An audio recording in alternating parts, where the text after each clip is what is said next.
शिव जी का रात दिन करती थी व्रत नैन, सदा मांगती थी यही बड़े कृष्ण से प्रेम। राजन आया जिस समय शुभ अगहन का मास, ब्रजबालाओं ने किया तब मास की उपवास। अगहन का महीना है, आज सभी गोपियां यमुना पर पहुंची हैं स्नान करने के लिए। तो कहते हैं जो मन से भगवान को बुलाता है भगवान उस जगह पहुंच जाते हैं। प्रबल प्रेम की धार में बहते प्रभु को नियम बदलते देखा, और अपना मान टले टले जाए पर भक्त का मान न टलते देखा। आज गोपियों ने अपने अपने वस्त्र उतार करके पार पर रख दिए हैं और कृष्ण को नेत्र बंद करके बुलाने लगे।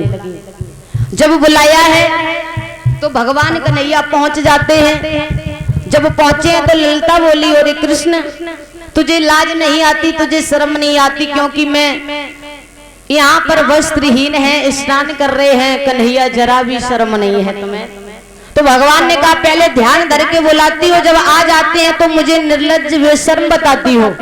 भगवान कन्हैया ने वस्त्रों को उठाया, कदम के वृक्ष पर जाके बैठ जाते हैं। अब गोपियों ने स्नान किया, निकल करके जब बाहर आई तो उनके वस्त्र नहीं है। बोली ललिता बड़ी चालाक थी बहना, क्या हुआ सुनो।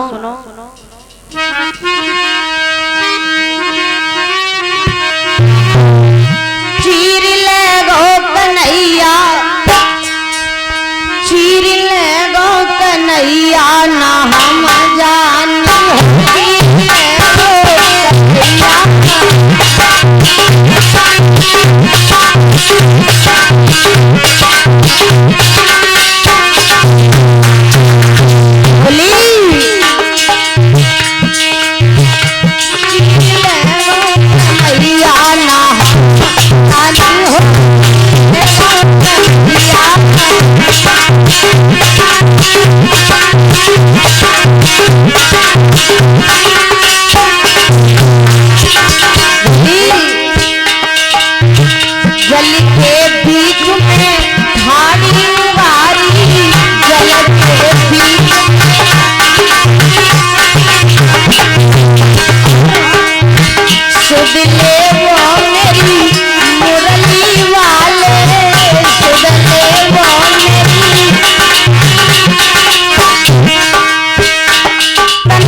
भगवान को बुला रही है। तो ललिता बोली बहना, अरे वो तो परम पिता परमात्मा है, जगत पिता है।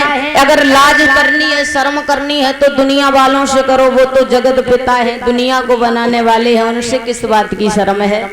कहते हैं मर्म स्थानों को ढक करके आज सभी व्रजवालाएं कन्हैया के पास में पहुंची। बोली कृष्ण मेरे वस्त्र मुझे दे दो। भगवान कन्हैया कहने लगे हैं गोपियों ये तो बहुत बड़ा अपमान कर रही हो, क्योंकि जल में स्नान कर रही हो, इसमें तो वरुण देव भगवान का वास होता है, उनका अपमान हो रहा है। आज विमल ज्ञान कराया है भगवान ने। गोपियां बोली कृष्ण अब कब दर्शन दोगे। भगवान कन्हैया बोले हैं आगे चल करके जब मैं महाराष्ट्र करूंगा तब आपको दर्शन देंगे। भगवान कन्हैया आज लीला पर लीला करते जा रहे हैं। धीरे धीरे समय व्यतीत हुआ। श्री सुखदेव जी बोले हैं हे राजन परीक्षित, एक दिन की बात है, भगवान श्याम सुंदर ने शुभ समय देख करके जब महारास करने का आयोजन रखा तो कहते हैं वहां पर स्त्रियां ही जा सकती थी महारास देखने के लिए, कोई भी पुरुष नहीं जाएगा। अब मैया पार्वती जो थी आज वो अपना श्रृंगार बनाने लगी। अब भोले बाबा घूम घाम के आए, बोले देवी कहाँ जा रही हो? तो पार्वती बोली महाराज तुम्हारी बहुत बुरी आदत है, जब कभी कहीं चलो तो बीच में जरूर टोकते हो। भोले बाबा बोले का ये कोई बात हुई कि तुम कहीं भी जाओ और हम आपसे पूछे ना? तो पार्वती बोली महाराज कहीं नहीं जा रहे, हम जा रहे भगवान कन्हैया की महाराज देखवे। भोले बाबा बोले हमें लेवाए चलो, हम चले जरूर।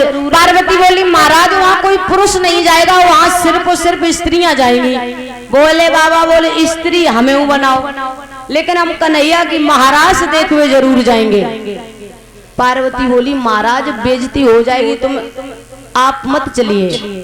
भोले बाबा बोले नहीं मुझे चलना तो है। अब पार्वती ने सोचा ये मानेंगे नहीं, तो कहते हैं ना भोले बाबा जब श्रृंगार बना रहे हैं तो पार्वती मैया थी छोटी और भोले बाबा थे बड़े।